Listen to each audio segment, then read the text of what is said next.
पहले चरण की वोटिंग में मतदान प्रतिशत कम होना बीजेपी के लिए चिंता का विषय बना हुआ है। इसे लेकर राज्य और केंद्र स्तर पर बीजेपी के टॉप लीडर्स लगातार बैठक कर रहे हैं और चिंतन कर रहे हैं कि वोटिंग परसेंटेज बढ़ाया जाना काफ़ी जरूरी है, क्योंकि बीजेपी को इस बार सिर्फ चुनाव नहीं जीतना है बल्कि काफ़ी बड़े मार्जिन से चुनाव जीतना है। इसके लिए बीजेपी ने कई स्तर पे तैयारी की है और सीधे तौर पे जो जिम्मेवारी है वो लोकल स्तर, बूथ स्तर के नेताओं को और पन्ना प्रमुख को दी गई है कि पन्ना प्रमुख जिसके पास 60 वोटरों की जिम्मेवारी होती है, उन्हें ये तय करना है कि किसी भी हाल में दूसरे चरण में जो वोटिंग होनी है उसमें तमाम वोटर्स, ज़्यादा से ज़्यादा संख्या में वोटर्स बूथ तक पहुंचे और मतदान प्रक्रिया में हिस्सा ले। बीजेपी ने इस बार 400 यानी कि एनडीए के साथ 400 प्लस का टारगेट रखा है। खुद अपने दम पर 370 सीट बीजेपी जीतना चाहती है। इसी के लिए लगातार बैठकों का दौर बीजेपी में राज्य से लेकर केंद्र स्तर तक जारी है। कैमरामैन जहांगीर के साथ कुमार गौरव, न्यूज़ 24 दिल्ली।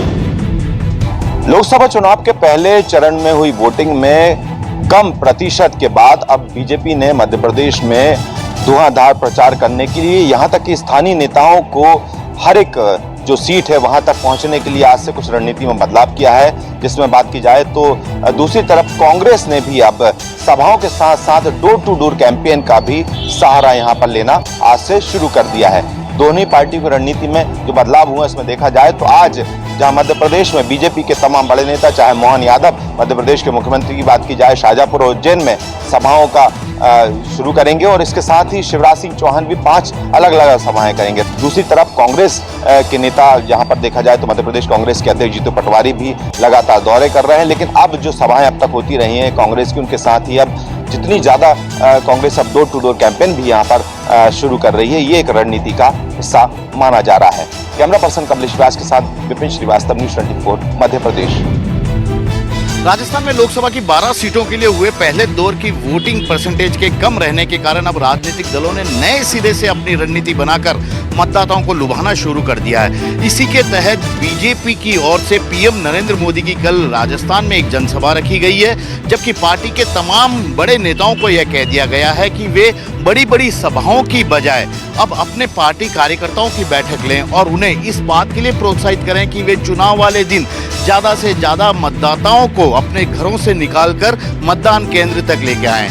इसके साथ ही बीजेपी की तरफ से खली, कंगना राणौत और सन्नी देओल जैसे स्टार प्रचारकों को भी राजस्थान के चुनावी मैदान में उतारा जा रहा है। वहीं यदि कांग्रेस की बात करें तो कांग्रेस इस बार किसी भी अपने राष्ट्रीय नेता को राजस्थान में बुलाकर यहाँ बड़ी सभा नहीं करवाना चाहती, क्योंकि कांग्रेस की कोशिश है कि स्थानीय और जातिगत समीकरणों के आधार पर वे स्थानीय मुद्दों को उठाकर ही मतदाताओं को लुभाने की कोशिश करें। और यही कारण है कि कांग्रेस के तमाम नेता अब स्थानीय मुद्दों को उठाकर ही मतदाताओं के बीच में जा रहे हैं। ऐसा कहा जा रहा है कि कांग्रेस की तरफ से हो सकता है कि प्रियंका गांधी की दूसरे दौर की वोटिंग से पहले एक जनसभा करा दी जाए। इसके अलावा राहुल गांधी या मल्लिकार्जुन खड़गे जैसे किसी भी बड़े नेता की यहाँ पर किसी जनसभा का अभी तक कोई प्रस्ताव नहीं है।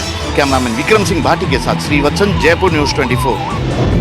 गृह मंत्री अमित शाह और बीजेपी राष्ट्रीय अध्यक्ष जेपी नड्डा दोनों आज छत्तीसगढ़ में हैं और दोनों ने अलग अलग सभाओं में जमकर कांग्रेस पर हमला बोला। गृह मंत्री अमित शाह ने नक्सल प्रभावित कांकेर जिले में एक रैली को संबोधित किया। रैली में अमित शाह कांग्रेस पर जमकर बरसे। उन्होंने कहा कि कांग्रेस को सिर्फ वोट बैंक की चिंता है। कांग्रेस के नेता रामलला की प्राण प्रतिष्ठा में भी नहीं पहुंचे, ये सिर्फ वोट बैंक की राजनीति करते हैं। भाजपा की उपलब्धियों को बताते हुए उन्होंने बड़े बड़े फैसलों के बारे में बताया। उन्होंने कहा, हमने आतंकवाद खत्म किया, कश्मीर से धारा 370 को हटाया और अब छत्तीसगढ़ में भी नक्सलवाद को समाप्त करेंगे। उधर बीजेपी अध्यक्ष जेपी नड्डा ने भी छत्तीसगढ़ के लोरमी में एक जनसभा को संबोधित किया और जमकर कांग्रेस पर हमला किया। जेपी नड्डा ने कहा कि कांग्रेस के बहुत से लोग या तो जेल में हैं या तो बेल में है। आपको बता दें, लोकसभा की सभी सीटें जीतने की पूरी ताकत बीजेपी लगा रही है। गृह मंत्री अमित शाह और जेपी नड्डा की आज चुनावी सभा हुई है और कल प्रधानमंत्री मोदी भी छत्तीसगढ़ के दौरा कर रहे हैं। कैमरामैन अविनाश राणा के साथ प्रशांत देव, न्यूज़ 24। चुनावी माहौल के बीच देश भर में राजनीतिक पार्टियां जोर शोर में प्रचार में जुटी हुई है। इस कड़ी में महाराष्ट्र में उद्धव ठाकरे की पार्टी ने भी प्रचार के लिए कैंपेन सॉन्ग लॉन्च किया, जिसे लेकर चुनाव आयोग ने उद्धव ठाकरे की पार्टी को नोटिस भेजा है। इस नोटिस पर नाराजगी जताते हुए उद्धव ठाकरे ने चुनाव आयोग के कार्यशैली पर ही सवाल खड़े किए। दरअसल आयोग ने उद्धव को कैंपेन सॉन्ग से भवानी शब्द हटाने को कहा है। आयोग का कहना है कि यह शब्द हिंदू देवी से जुड़ा हुआ है, इलेक्शन में इस तरीके के धार्मिक नारे का इस्तेमाल नहीं कर सकते। इस पर उद्धव ठाकरे ने पलटवार करते हुए कहा कि अपने थीम सॉन्ग से भवानी शब्द नहीं हटाएंगे, आयोग को जो कार्रवाई करनी है वो करे। उद्धव ने आगे कहा कि बीजेपी नेता कई बार धर्म के नाम पर वोट मांग चुके हैं, लेकिन उनके खिलाफ कार्रवाई कभी भी नहीं की गई। चुनाव आयोग पहले प्रधानमंत्री नरेंद्र मोदी और गृह मंत्री अमित शाह पर कार्रवाई करे, क्योंकि वो राम के नाम पर वोट मांग रहे हैं। हालांकि इस कैंपेन सॉन्ग पर बीजेपी ने भी उद्धव ठाकरे पर तंज कसा। बीजेपी ने कहा कि उद्धव ठाकरे ने बाला साहेब ठाकरे का हिंदुत्व काफी पहले पीछे छोड़ दिया।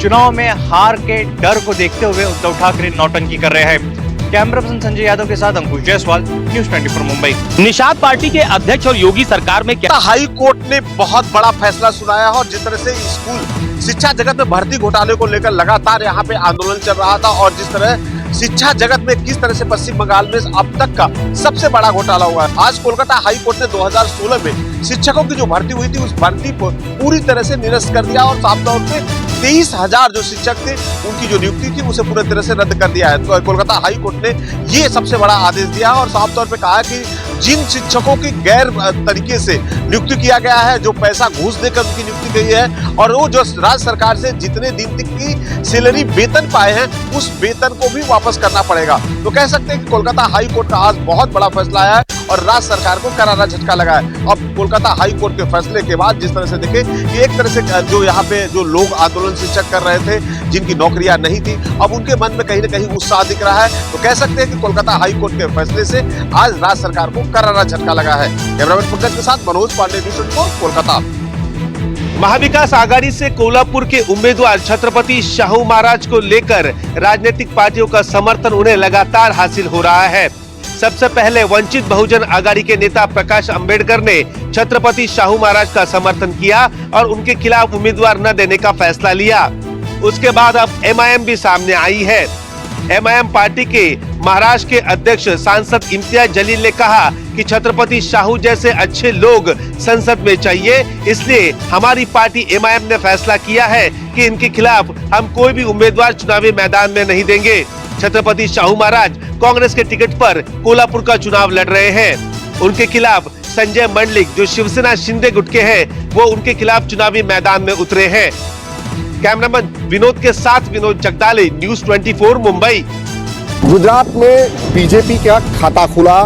सूरत के लोकसभा प्रत्याशी मुकेश दलाल निर्विरोध विजयी घोषित हुए। यहां बता दें कि कांग्रेस प्रत्याशी नीलेश कुंभानी का फॉर्म कलेक्टर कचहरी से रद्द हो गया था, जिसके पीछे की वजह यह बताई जा रही है कि उनके तीनों समर्थक रमेश कोलारा, ध्रुवील कामिलिया और जगदीश सावलिया ने कलेक्टर कचहरी में यह दावा किया था कि उनके हस्ताक्षर नामांकन फॉर्म में नहीं है और जिसके बाद बीजेपी ने इस मामले की शिकायत की और उसके सुनवाई हुई। सुनवाई में कलेक्टर कचहरी ने जो नीलेश कुंभानी है कांग्रेस के प्रत्याशी, उनका नामांकन रद्द कर दिया और उसके बाद के जो बाकी के 8 कैंडिडेट थे जिन्होंने नामांकन भरा था, उन्होंने अपना नामांकन वापस ले लिया और तमाम नामांकन वापस होने के बाद में एकमात्र उम्मीदवार बचे थे बीजेपी के मुकेश दलाल और जिनको अब निर्विरोध विजयी घोषित कर दिया गया है। तो गुजरात में एक आश्चर्य की बात यह है कि अभी तक मतदान भी नहीं हुआ और बीजेपी को एक लोकसभा सीट मिल गई है। कैमरामैन प्रभात साथ भूपेंद्र सिंह, सूरत, न्यूज़ 24। जम्मू कश्मीर में सुरक्षा बलों के हाथ एक बड़ी कामयाबी लगी है। सुरक्षा बलों ने पुंछ जिले से एक शिक्षक को गिरफ्तार किया है, जिससे हथियार, गोला बारूद बरामद हुआ है। दरअसल पुलिस और सेना को एक पुख्ता इनपुट मिला था कि एक शिक्षक जो आतंकियों का मददगार है, यानी ओवरग्राउंड वर्कर है, ये आतंकियों के लिए काम कर रहा है। इसके घर में जब सर्च की जाती है तो हथियार, गोला बारूद बरामद होता है और ये जानकारी सूत्रों से मिली है कि इस शिक्षक के निशाने पर थे आने वाले लोकसभा चुनाव डर दबोचा है। अब जांच एजेंसियां ये जांच कर रही हैं कि आखिरकार इससे हथियार, गोला बारूद इसके पास कहां से आया। क्या ड्रोन के जरिए पाकिस्तान ने ये हथियार की कंसाइनमेंट इस तक पहुंचाई है, या कोई और ओवरग्राउंड वर्कर है जो यहाँ पर मौजूद है जिसने इस शिक्षक तक जो है ये हथियार, गोला बारूद को पहुंचाया है। लेकिन लगातार ऐसा देखा जा रहा है कि पाकिस्तान ये कोशिश कर रहा है कि बर्फ पिघलने के साथ ही आतंकियों की ज्यादा संख्या में भारतीय सीमा में घुसपैठ करवाई जा सके, ताकि ये आतंकी जम्मू कश्मीर में चुनावों में बड़े आतंकी वारदात को अंजाम दे सके। लेकिन एक बड़ी कामयाबी के रूप में देखा जा रहा है कि जम्मू कश्मीर के पुंछ जिले से सुरक्षा बलों ने इस शिक्षक को गिरफ्तार किया है। अब इससे कड़ाई से पूछताछ की जा रही है कि इसके और साथी कौन कौन है, इसके निशाने पर क्या क्या था, कैमरामैन पवन के साथ पंकज शर्मा, न्यूज़ 24 जम्मू। श्रीनगर में आज एनआईए द्वारा एक साथ कई जगहों पर छापेमारी की गई, जिस दौरान नेशनल इन्वेस्टिगेटिव एजेंसी के साथ जम्मू कश्मीर पुलिस और सीआरपीएफ का बल भी मौजूद था और एनआईए के अधिकारियों ने एक साथ करीब 9 जगहों पर इस छापेमारी को अंजाम दिया। श्रीनगर के अलग अलग इलाकों में ये छापेमारी देखने को मिली और इस छापेमारी के बारे में जानकारी देते हुए एनआईए के आला अधिकारी ने बताया कि साल 2022 में करीब 2 साल पहले ये मामला दर्ज किया गया था, जब कई लोगों की गिरफ्तारी हुई थी और सामने इन्वेस्टिगेशन में पता चला था कि पाकिस्तान पाक कब्जे वाले कश्मीर से घाटी के अंदर टेरर, नार्को टेरर फैलाने की कोशिश, टेरर फंडिंग से संबंधित ये मामले थे और इसी में जो है कई सारे हथियार, गोले बारूद, पैसे और नार्कोटिक्स भी पकड़ा और इन जगहों से अभी जो है एनआईए द्वारा जो सबूत उन्हें हासिल हुए हैं उन्हें वहां से उठाने का काम लगातार जारी रखा गया है। कैमरामैन मुजफ्फर रशीद के साथ आसिफ साहब, श्रीनगर, न्यूज़ 24। तेज हवाएं, धूप और बूंदाबांदी की वजह से दिल्ली का मौसम फिलहाल खुशनुमा बना हुआ था, लेकिन मौसम विभाग ने साफ कर दिया है कि आने वाले दिनों में तापमान में बढ़ोतरी होगी, पारा 40 के ऊपर जा सकता है, साथ ही साथ लू का प्रकोप भी दिख सकता है। आपको बता दें कि पश्चिमी विक्षोभ की वजह से मौसम में तब्दीली हुई थी, जिसकी वजह से तापमान में थोड़ी बहुत राहत हुई थी, लेकिन मौसम विभाग का यह कहना है कि इस छिटपुट बारिश से ज्यादा तापमान में गिरावट नहीं होगी और चूंकि अब हवा कमजोर पड़ रही है, इसकी वजह से तापमान में अब तेजी से बढ़ोतरी होगी और पारा 40 से 45 डिग्री तक जा सकता है। दिल्ली समेत उत्तर भारत के कई राज्यों में लू के प्रकोप भी देखे जा सकते हैं, यानी अब साफ है कि गर्मी अपने चरम पर होगी और लोगों के पसीने छूटेंगे। पल्लवी झा, दिल्ली, न्यूज़ 24। सूरत पहुंची मुंबई क्राइम ब्रांच की टीम सलमान खान घर के बाहर हुई फायरिंग मामले में तापी नदी के अंदर की जा रही है गन की तलाशी।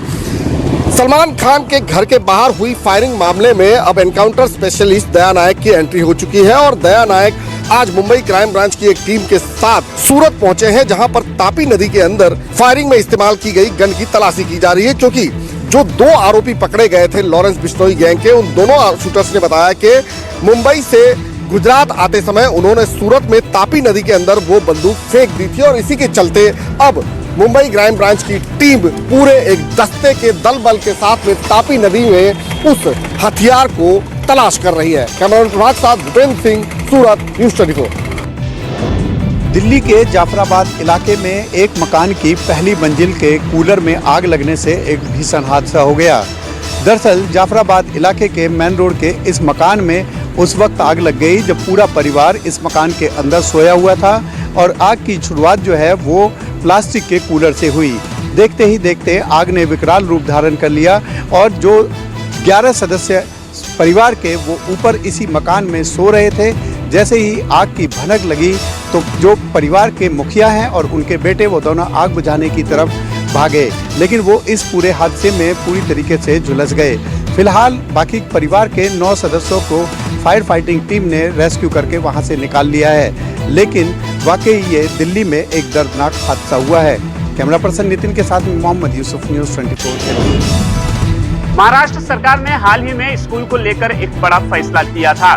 5वीं तक के बच्चों के स्कूल के समय में बदलाव करते हुए राज्य सरकार ने सुबह 7 की बजाय 9 बजे से कक्षा शुरू करने का निर्णय लिया था, लेकिन अब राज्य सरकार के फैसले का विरोध शुरू हो चुका है। सुबह 9 बजे से स्कूल शुरू करने के फैसले का बस चालकों ने विरोध किया है। उन्होंने चेतावनी दी है कि अगर सरकार ने किसी भी प्रकार की सख्ती की तो बस चालक के संगठन आंदोलन करेंगे। बस चालकों का मानना है कि मुंबई, थाने, पुणे जैसे शहरों में सुबह 8 बजे के बाद लोग दफ्तर जाने के लिए निकलते हैं। सुबह 8 बजे के बाद सड़कों पर लंबा जाम लगता है। इसी दरमियान बच्चों को स्कूल पहुंचाना है। ट्रैफिक की वजह से बच्चों का बुरा हाल होगा। बस चालकों के संगठन ने सरकार से अपील की है कि वो इस निर्णय को वापस ले। गौरतलब है कि मुंबई के निजी स्कूलों के 80% बच्चे जो हैं घर से स्कूल और स्कूल से घर जाने के लिए बस का इस्तेमाल करते हैं। कैमरामैन संजय के साथ राहुल पांडे, न्यूज़ 24, मुंबई। करीब 15 घंटों की मशक्कत के बाद गाजीपुर लैंडफिल साइट पर लगी आग पर काबू पा लिया गया। दरअसल कल शाम 5:30 बजे के आसपास गाजीपुर लैंडफिल साइट पर आग लगी थी, जिस पर काबू पाने के लिए दमकल की 1 दर्जन गाड़ियां रात भर कोशिश करती रही और आज सुबह करीब 11 बजे के आसपास आग पर पूरी तरीके से काबू कर लिया गया। दरअसल इस आग से जो आसपास के लोग रहते हैं उनका जीना दूभर हुआ था, क्योंकि जो धुआं था वो उन कॉलोनीज में गया और वहां पर लोगों के लिए सांस लेना मुश्किल हो गया था। दरअसल अब इस पूरी घटना को लेकर राजनीति भी शुरू हो गई है कि आरोप लगाया जा रहा है कि आग लगी नहीं लगाई गई है, जिसको लेकर न सिर्फ दिल्ली सरकार ने इस मामले की जांच के आदेश दे दिए हैं और अगले 48 घंटे में रिपोर्ट देने को कहा है, तो वहीं दिल्ली पुलिस ने भी इस संबंध में मामला दर्ज कर लिया है, FIR दर्ज कर ली गई है अज्ञात के खिलाफ।